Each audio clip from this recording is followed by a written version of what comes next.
Alô, comunidade! Começa agora o ICL Urgente com as principais notícias do Brasil e do mundo. Tem notícia quentíssima de Brasília. Já já eu vou trazer aqui para vocês, mas é a nossa manchete: Bolsonaro hospitalizado, e não é repetição da notícia de domingo. Hospitalizado de novo hoje. Então a gente vai atualizar tudo sobre essa ida, mais uma ida de Bolsonaro para o hospital. Sempre com a gente por aqui a Laura, mas hoje também a Laura está com questões aí de saúde. Com a gente André Uzeda. Boa tarde, André. Boa tarde, Rodrigo. Boa tarde também para quem acompanha a gente nos canais do Instituto Conhecimento Liberta e Eduardo Moreira no YouTube. E para você que está nos ouvindo na Web Rádio São João em Quixadá e na Rádio Cultural FM no Rio Grande do Sul. Vamos juntos nessa terça-feira. Vamos juntos. André Uzeda aqui com a gente na atualização das notícias. Boa tarde para você que mora nesse país em que o ex-presidente, chefe da quadrilha, condenado pelo Supremo Tribunal Federal, voltou para o hospital agora há pouco. Há uma corrida de jornalistas para o hospital deve estar lá no Distrito Federal, lá em Brasília. Bolsonaro teve, segundo a família dele, uma crise de soluços, vômito e pressão baixa. E por isso foi levado rapidamente para o hospital, não houve nem pedido prévio ao ministro Alexandre de Moraes. Num caso de emergência, ele estaria autorizado a fazer esses deslocamentos e nesse momento está sendo avaliado. Daqui a pouco a gente traz mais informações ao vivo aqui no ICL Urgente. É séria a situação ou faz parte da estratégia bolsonarista para não pegar, prisão fechada? Ele está condenado a 27 anos. Dizem que não quer, não aceita de jeito nenhum ir para Papuda. Então, mais uma vez, vai para o hospital. Já já a gente volta a esse tema importantíssimo, gerando instabilidade mais uma vez no Brasil, Jair Bolsonaro. Bom, vamos falar de um outro fato grave ocorrido no estado de São Paulo. O corpo do ex-delegado-geral da Polícia Civil de São Paulo, Rui Ferraz Fontes, foi enterrado hoje no Cemitério da Paz, no bairro do Morumbi, zona sul da capital paulista. Considerado um dos maiores especialistas no combate ao PCC, Rui Ferraz tinha 64 anos e foi assassinado a tiros de fuzil na noite de ontem no município de Praia Grande, Baixada Santista, aqui no litoral de São Paulo. O crime aconteceu por volta das 18 horas e 20 minutos. Olha a cena, gente. O carro do delegado estava sendo perseguido, ele tenta fugir, bate num ônibus, fica atravessado no meio da rua, alguns homens descem daquela caminhonete, se aproximam e dão vários tiros, concluindo esta execução de alguém que foi delegado-geral da polícia no estado mais rico do Brasil. Depois eles saem correndo, a avenida ficou fechada, havia um outro carro de apoio, havia motos de apoio aos executores, uma execução planejada com muita gente envolvida. Como eu disse, o crime aconteceu por volta de 18 horas e 20 minutos. Há vários vídeos, olha essa outra imagem, eles descem da caminhonete, o carro já está quebrado, já está virado, na frente do ônibus, e daí eles vão, tá aqui, e executam o delegado que estava provavelmente já ferido dentro do carro que havia capotado. O carro do ex-delegado não era blindado, isso é que é impressionante. Um sujeito que investigou o PCC e andava sem proteção nenhuma. Olha a fuga aí dos bandidos. É o PCC em ação, PCC fora de controle, enquanto o Tarcísio de Freitas fica falando de anistia para o Bolsonaro. Olha a cena, gente. O carro do delegado Ferraz, virado, tombado na avenida. As pessoas que estavam por ali passando se esconderam como puderam atrás dos veículos. Eu vi motoqueiro parando a moto, se atirando no chão. Enfim, emboscada, tiros, assassinato. Um ex-chefe da Polícia de São Paulo executado, PCC fora de controle. Tarcísio de Freitas não sabe administrar segurança pública. Colocou um PM para chefiar a segurança, que se bate no peito e diz que é matador. Ferraz, esse que foi assassinado, era da inteligência. E não é a prioridade mais do Tarcísio trabalhar com gente que combate o crime na base da inteligência. Segundo a perícia, mais de 20 disparos foram feitos contra o corpo do ex-delegado. O carro utilizado no crime foi encontrado carbonizado pela polícia logo depois. Então eles já usaram o carro, tacaram fogo para não deixar impressão digital, nenhum vestígio que possa ajudar a identificar os executores. André Uzeda, da nossa redação, tem mais informações sobre esse caso gravíssimo. André. A gente traz um retrospecto aqui do Rui Ferraz Fontes, Rodrigo. Ele começou a carreira na Polícia Civil em 1988. Ao longo desse tempo, ele trabalhou em diversos setores da corporação, sendo inclusive professor da Cadepol, Academia de Polícia do Estado de São Paulo. Entre janeiro de 2019 e abril de 2022, ele ocupou o cargo de delegado-geral de São Paulo na gestão do tucano João Dória. Atualmente, Ferraz estava aposentado da Polícia Civil e atuava como secretário de administração da Prefeitura de Praia Grande. Em 2019, o delegado chegou a ser ameaçado de morte. A ordem teria sido uma retaliação após 15 lideranças da facção criminosa PCC terem sido transferidos para uma unidade federal. Entre as lideranças estava Marcola. Isso, André Uzeda. Chama muita atenção, né, que ele não tenha proteção, não tinha carro blindado, né? Foi ele que prendeu o Marcola, maior líder do PCC. O delegado assassinado ontem é o delegado que comandou as operações que levaram à prisão de Marcola em 1999. Então foi algo marcante no combate à facção. Naquela ocasião, Marcola foi condenado por formação de quadrilha, homicídio, tráfico de drogas, assaltos. Bom, ainda não se sabe exatamente, mas a gente imagina, evidentemente, mas não se sabe exatamente o que pode ter motivado a execução contra Rui Ferraz. Provavelmente esse conjunto da obra. Se é alguém que o PCC jamais perdoou por ter colocado na cadeia o seu principal líder. Uma das hipóteses é que essa ação de execução tenha sido comandada por um líder do PCC que deixou o presídio federal há cerca de um mês e voltou a operar lá na Baixada Santista, na Praia Grande. Praia Grande, para quem não é de São Paulo, muito pertinho de Santos, né? Ali colado com a cidade de Santos. Inclusive o próprio Rui Ferraz já tinha se queixado da falta de apoio do governo de São Paulo para protegê-lo. Voltamos com você, André Uzeda, para falar sobre isso. Vamos lá. Pois é, Rodrigo. Em uma entrevista dada a um podcast da rádio CBN, Rui Ferraz denunciou a falta de estrutura do governo de São Paulo em protegê-lo, mesmo com essa citada ameaça de morte aqui que a gente tem falado bastante no programa. Vamos ver o que ele disse. A gente tem a arte aí na tela. Abre aspas. Desde 2002, fui encarregado de fazer investigações relacionadas com o crime organizado e, especificamente, com relação ao PCC. Eu não tenho proteção. Eu moro sozinho, eu vivo sozinho na Praia Grande, que é o meio deles. Hoje eu não tenho estrutura nenhuma. Fecha aspas. A fala aí do ex-delegado Rui Ferraz. A morte do delegado, motivou reações de diversos setores da sociedade que criticaram a atuação do governador Tarcísio de Freitas na área especialmente da segurança pública. A principal crítica é que o governador parece muito mais empenhado em se viabilizar politicamente, como alternativa a Jair Bolsonaro, nesse campo da extrema-direita, do que resolver áreas fundamentais do Estado de São Paulo, como a segurança pública. Rodrigo. É isso, Zeda.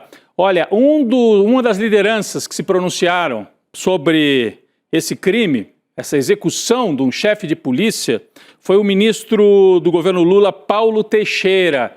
Vamos ver o que diz Paulo Teixeira, que é deputado por São Paulo, conhece bem a realidade em São Paulo. Vamos ver. É com muita tristeza que eu soube do assassinato do ex-delegado-geral de Polícia de São Paulo, Dr. Rui Ferraz Fontes. Dr. Rui era um delegado muito bom, combateu o crime organizado e tudo leva a crer que quem o assassinou foi o próprio crime organizado. Nesse momento, o governador Tarcísio tem que solucionar esse crime, chegar aos seus mandantes e aos seus executores, e ao mesmo tempo garantir segurança pública ao Estado de São Paulo. Quero aqui transmitir os meus pesares à família do Dr. Rui, aos seus amigos e aos policiais que conviveram esses anos com ele na Polícia Civil. Eu conversei com o ministro Paulo Teixeira, depois da exibição, ele colocou esse vídeo nas redes dele e disse o seguinte, Tarcísio de Freitas não entende de segurança pública e entregou essa área ao Derrite, que inclusive é pré-candidato ao Senado e até a governador. O Derrite é um policial daqueles que se vangloria de ser matador. Aí disse o Paulo Teixeira, o Derrite é um jovem PM que não conhece da área e prescindiu, abriu mão dos mais experientes. Então, o que acontece? Avaliação de muita gente. Tarcísio não conhece São Paulo, é um aventureiro que chegou a São Paulo e foi eleito porque o Bolsonaro indicou. Tarcísio de Freitas coloca um PM para chefiar a segurança pública e deixa de lado a turma que sabe investigar, que sabe, né, atacar as organizações criminosas na base da inteligência e prioriza matança.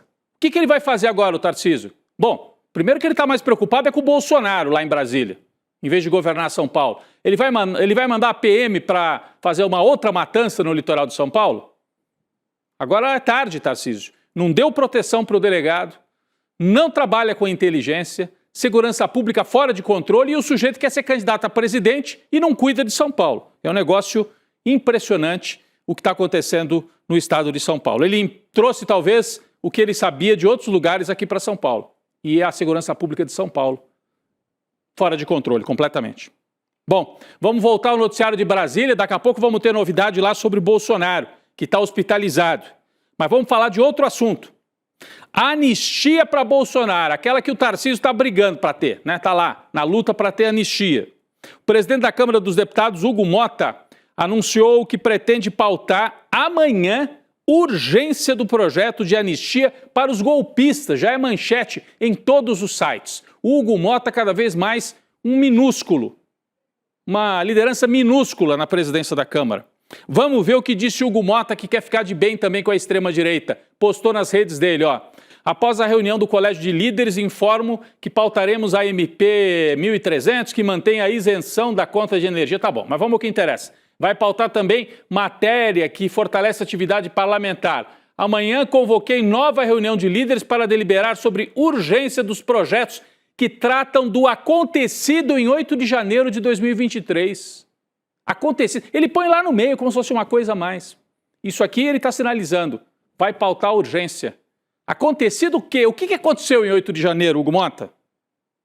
Para o Supremo Tribunal Federal, foi o fim de uma cadeia de eventos golpistas que poderia ter levado a uma nova ditadura. E ele está querendo tratar do acontecido em 8 de janeiro. É uma irresponsabilidade completa. Uma irresponsabilidade completa. Bom, o que entra em debate a partir de agora é qual é o alcance dessa tal anistia que o PL e os bolsonaristas querem e o Centrão quer mais ou menos, mas quer ajudar. O Centrão propõe a anistia light, ou seja, diminuir as penas para os condenados do 8 de janeiro sem beneficiar tanto o Bolsonaro. Essa versão é defendida, por exemplo, pelo presidente do Senado, Davi Alcolumbre. Mas do outro lado está o PL, né, com os bolsonaristas. Aqui na tela está o projeto da anistia light, né? O projeto da anistia light é aquele de redução de penas. Mas tudo bem, a gente já tratou bastante disso ontem. A anistia light é reduzir pena, né?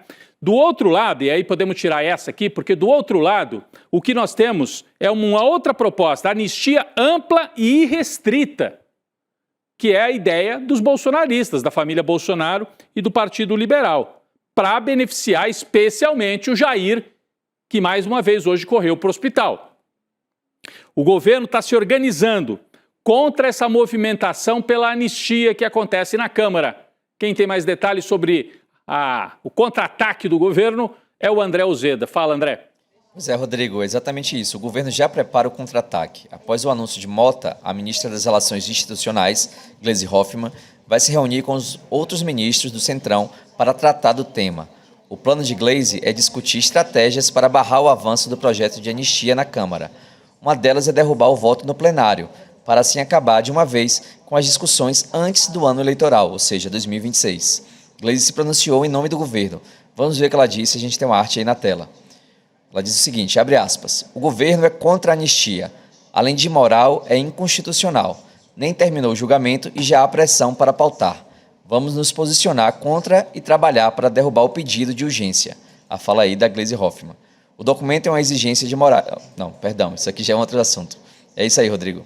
Muito bem. Então é a fala da Gleisi Hoffmann tentando articular.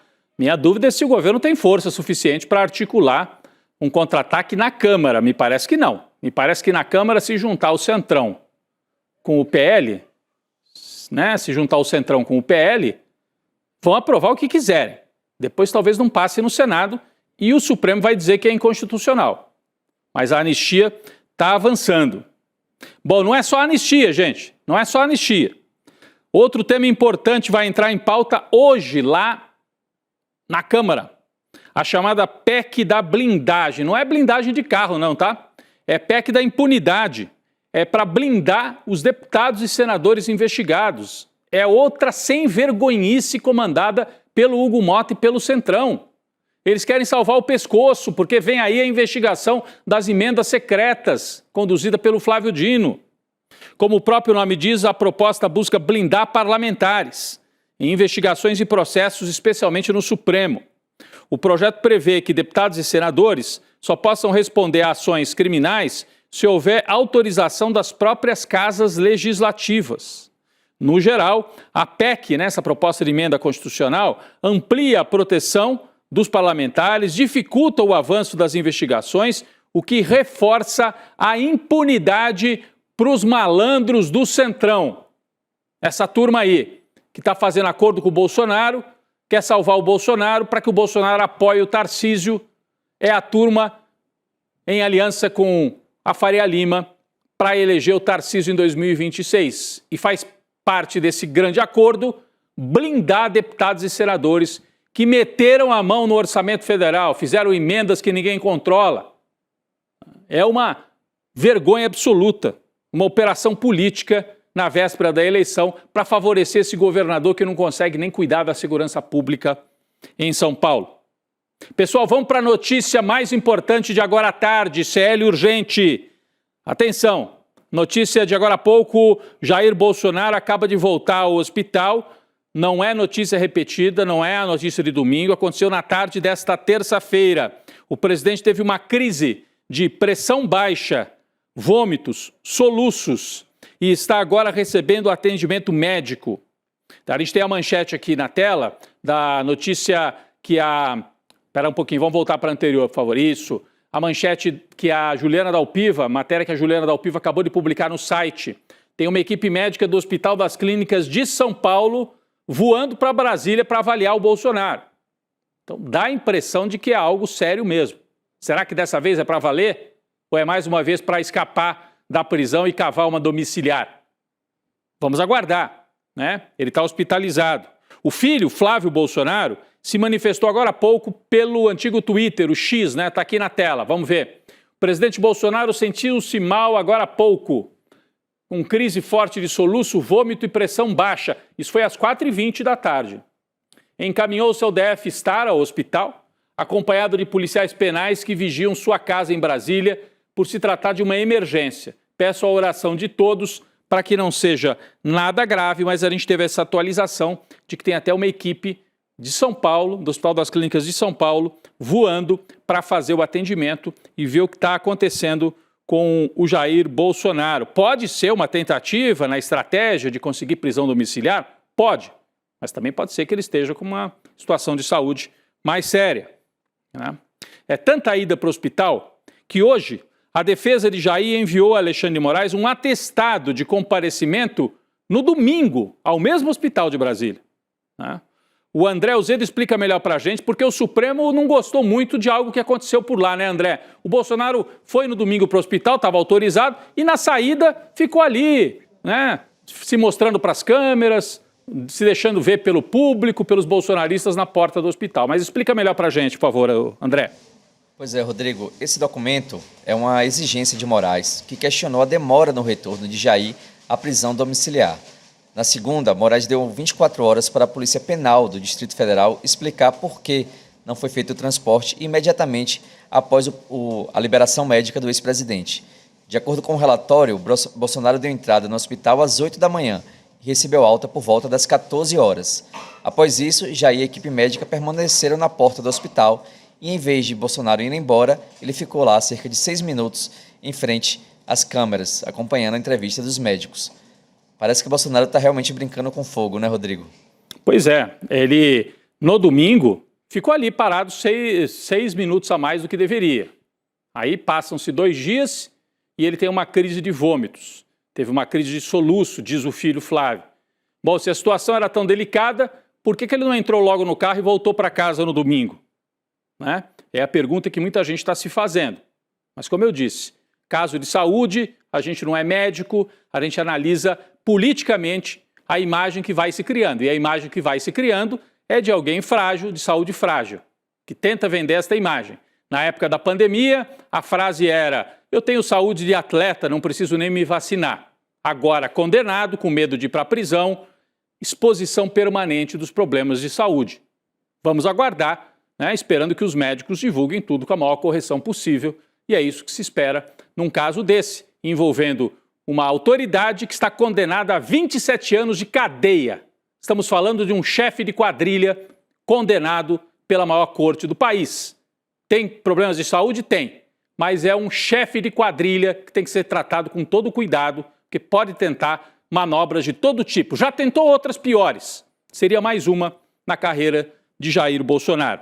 Falando na família Bolsonaro, o PL, Partido Liberal, articula agora uma operação para salvar o Eduardo.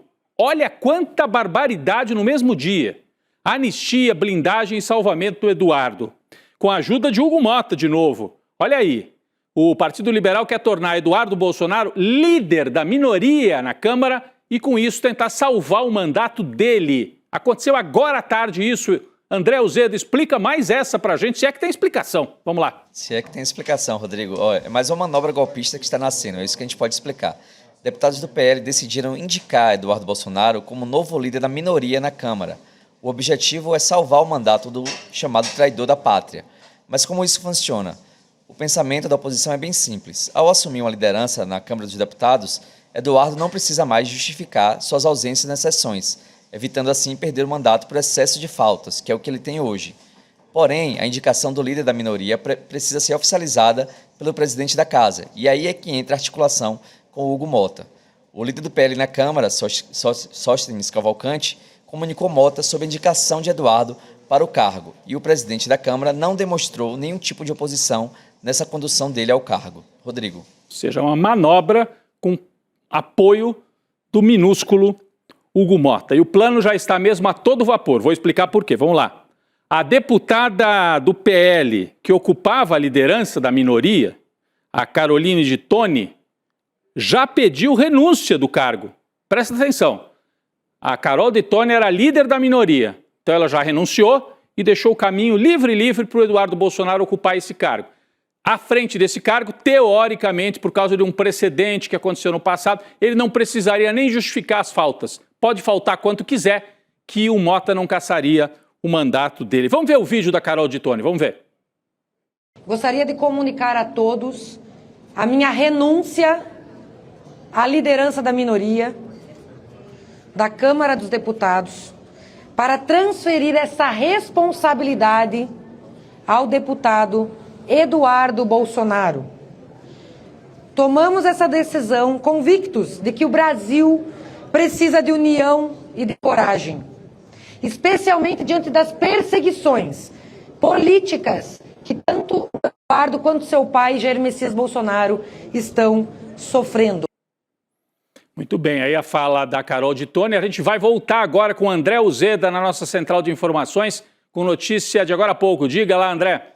Rodrigo, a atualização que a gente tem agora do quadro do Jair Bolsonaro é o médico dele que está dando coletiva nesse exato momento em Brasília, na frente do DF está, e a informação que já temos é que ele passará a noite de hoje no hospital.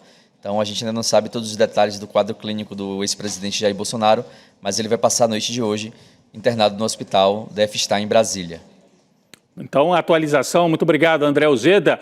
Muita gente falando em prisão domiciliar, prisão na Papuda, ele vai cavando a prisão hospitalar, por enquanto é que vai pintando aí, prisão hospitalar para Jair Bolsonaro, condenado como chefe da quadrilha. Eu quero voltar para o assunto anterior, daqui a pouco a gente volta a qualquer momento se tiver atualização. Bolsonaro vai passar a noite no hospital, importante, né? Plantão permanente a partir de agora. Tive a notícia até de que a Heloísa Vilela está indo lá para a porta do hospital, nossa equipe comunicou aqui. Então a nossa repórter está indo para a porta do hospital.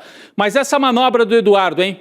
Vamos voltar para a manobra do Eduardo Bolsonaro. A Carol de Toni renuncia ao cargo de líder da minoria e abre espaço para o Eduardo. Ele agradeceu, ele já fez uma publicação Assim, é golpe atrás de golpe. A mesma turma que invadiu lá a mesa. É Nicolas, é Zucco, Olha, eles continuam em ação. Né? O Supremo entendeu que havia uma quadrilha. E eu olho assim e falo, será que a quadrilha continua aí? A hora que eu olho aquela imagem? Vamos lá, Eduardo Bolsonaro, obrigado ao líder Sóstenes pela indicação. E à amiga Carol de Tone pela compreensão nesse momento de perseguição política. Então, todos eles, se o Eduardo Bolsonaro está sendo investigado por obstrução de justiça, Sóstenes e Carol de Tone passam a ser também operadores da obstrução de justiça.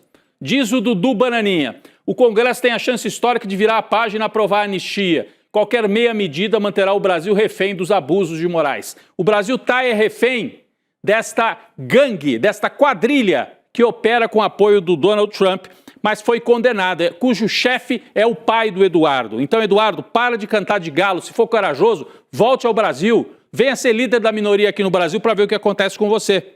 Né? O Eduardo, aliás, está traçando caminhos para 2026. O filho está cogitando, inclusive, o filho 03, se lançar candidato a presidente por um outro partido, sair do PL. E hoje surgiu esta manchete aqui na Folha de São Paulo. PRTB diz conversar com Eduardo sobre filiação para disputar a presidência. O PRTB é o partido pelo qual o Pablo Marçal foi candidato a prefeito aqui em São Paulo. Então, esta seria uma saída, enquanto o Eduardo Bolsonaro vai levando bronca de todo mundo. Né? Por exemplo, nós temos jornais tradicionais aqui de São Paulo, como o Estadão, cobrando cassação. O que falta para caçar Eduardo Bolsonaro? Tem até a manchete aqui, o título de mais um editorial do jornal Estado de São Paulo, que é conservador, é de direita, mas está dizendo, o que falta para caçar Eduardo? Falta o Centrão, o Tarcísio, que o Estadão apoia, pararem de trabalhar para a impunidade no Brasil. É isso que falta para caçar o Eduardo. Então há o pedido aí do Estadão. Nesse momento, uma última notícia, pessoal, importantíssima. Noticiário internacional. Israel começou hoje uma grande ofensiva terrestre na cidade de Gaza, depois de semanas de bombardeios. É a maior operação terrestre desde o início do conflito. Você já viu como as operações todas eram destruidoras. Essa é a maior de todas. Eles estão avançando com blindados no centro da cidade de Gaza. As tropas avançam numa operação considerada estratégica por Benjamin Netanyahu. O ministro da Defesa lá de Israel, devia ser o ministro da Guerra e da Morte, Israel Katz, declarou que Gaza está em chamas, como se estivesse comemorando. Olha o sofrimento do povo. Então, comemorando, Gaza está em chamas e prometeu que a ação não vai ser interrompida até que os objetivos israelenses sejam completamente atingidos. A gente volta a qualquer momento no N2 com atualizações sobre o estado de saúde de Jair Bolsonaro. Eu queria, por hora, agradecer ao André Uzeda mais uma vez aqui na parceria, na atualização das notícias no ICL Urgente. Uzeda, obrigado. Eu que agradeço, Rodrigo. Vamos continuar acompanhando todo o noticiário aí da cobertura do Jair Bolsonaro no hospital. Muito bem, eu não ouvi o André Uzeda, acho que fui só eu, mas seguimos adiante. Obrigado, André. A gente está na contagem regressiva para o maior evento presencial da comunidade ICL, o Despertar 2025. Sexta e sábado acontece aqui em São Paulo. Está aqui no nosso card, está aqui no nosso telão. Então você pode participar, tem muitas atrações, a Leida Guevara, Jones Manuel, vários convidados, Leonardo Boff, a ministra Marina Silva. Como é que você participa? Você se inscreve em despertar2025.com.br. Vai acontecer esse evento presencial na Casa de Espetáculos Vibra, na Zona Sul de São Paulo. Se inscreva, despertar2025.com.br e participe, aproveite para garantir o seu lugar agora. É só digitar o que está aqui na tela, despertar2025.com.br, e você participa desse grande evento. A gente vai estar por lá também, os jornalistas, a equipe toda do ICL. Já já a Gabi Varela e o Chico Sá estarão ao vivo trazendo atualizações, especialmente sobre o estado de saúde de Jair Bolsonaro, que foi internado de novo lá em Brasília. Daqui a pouco eu estou por lá também no N2. Obrigado, gente. Fala pessoal, tudo bem? Leandro Demore aqui para dar uma notícia incrível. O ICL tem sua própria revista digital, a revista Liberta, um novo espaço de jornalismo profundo, crítico, com a nossa cara, feito para quem quer entender o Brasil e o mundo além da superfície. Na revista Liberta, você vai encontrar os maiores articulistas e colunistas com análise sobre política, cultura, atualidades e, claro, muito pensamento crítico. Esse vai ser o nosso espaço semanal de reflexão em profundidade. Faça agora mesmo a sua assinatura. Acesse icl.com.br/revista. E se você já é aluno ou aluna de algum curso do ICL, tem um benefício especial para fazer parte disso com a gente. Um desconto exclusivo para garantir a sua assinatura. Revista Liberta, é o ICL em profundidade. Olá, eu sou a Juliana Baroni e tô aqui para te fazer um convite. Toda terça-feira às 19 horas tem o Precisamos Conversar, um programa de debates feminino. A gente tem que ver, tem que analisar. Ninguém tá querendo defender causas. Elas defendem algo até a página B. Foi mais ou menos uma Aqui no Instituto Conhecimento Liberta e também nos canais do Eduardo Moreira. Então, você não pode perder. Um beijo, até lá!